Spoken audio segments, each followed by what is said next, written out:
How many times have you learned who and whom and you're still not clear? It's okay, I'm going to show you a lot of smart people who are messing up. 5 short videos, bite-sized chunks. Each video teaches you something complete. You can watch it and learn it to death and then move on when you want. So let's get started.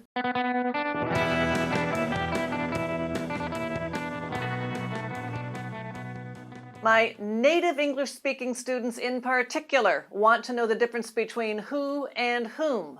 And luckily for them, I'm a language geek and I get into this sort of thing. Now, I'm going to break up my who and whom lessons over a couple of different videos because it does get complicated. So we're going to start small and build. But I want you to know, the solution to every who and whom mystery is this simple single equation.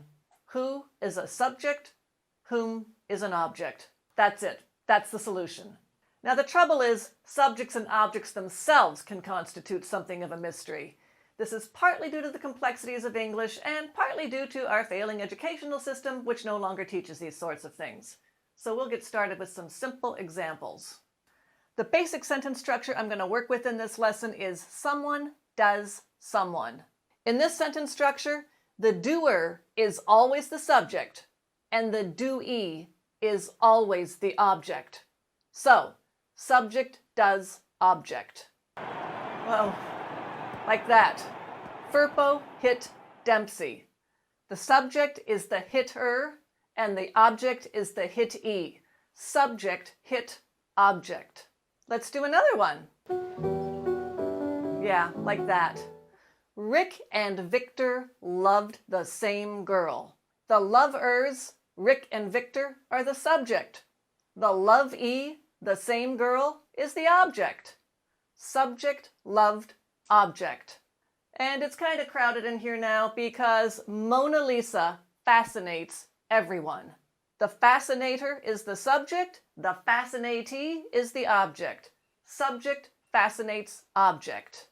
Okay, so we got that simple structure. Subject does object. Now let's put some question marks on those subjects and objects, and that's where we're going to get our who's and whom's from. And you must remember this. Who is always a subject, whom is always an object. So let's bring back that first sentence of ours. Firpo hit Dempsey. Let's put a question mark first on the subject.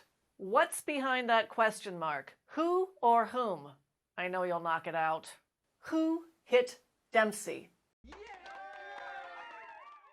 And now let's put our question mark on the object. What's behind that question mark? Who or whom?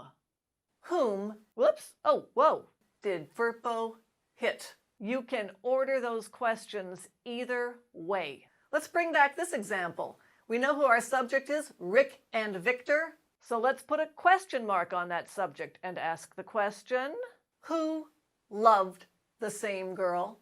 Now let's put that question mark on the object. And you must remember this. Who is always a subject, whom is always an object. Whom did Rick and Victor love? And let's go ahead with our last example. First, we'll put the question mark on the subject. Who fascinates everyone? And then we'll put the question mark on the object. Whom does Mona Lisa fascinate? Okay, so there's building block number 1. Who did object? Or whom did subject do? Watch this video a couple of times and ask me questions in the comments if you need to. When you've got all this under your belt, follow me. We'll learn about another kind of object. Who should I send it to? Or whom should I send it? Or maybe to whom should I send? Anyway, we're going to get there in the next video. And as always, like and subscribe.